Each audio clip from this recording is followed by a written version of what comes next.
સમગ્ર ગુજરાત રાજ્યમાં આપણે બહુ એક્સ્ટ્રીમલી હેવી રેનફોલ ઓબ્ઝર્વ કર્યો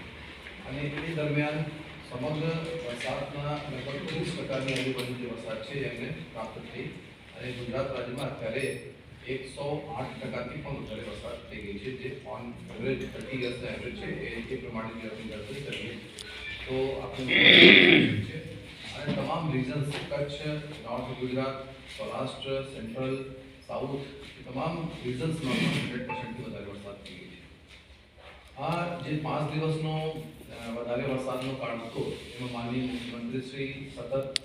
એસસી ખાતે આવતા હતા, વિડીયો કોન્ફરન્સના માધ્યમથી, ટેલિફોનના માધ્યમથી અને અમારી તમામ વિભાગીય સચિવોના માધ્યમની સાથે મંત્રણા કરીને એમના મહત્વપૂર્ણ નિર્દેશો અમને પ્રાપ્ત થયા. તમામ જિલ્લાઓમાં જે રેસ્ક્યુ અને રિલીફની કામગીરી છે અને પછી રિહેબિલિટેશન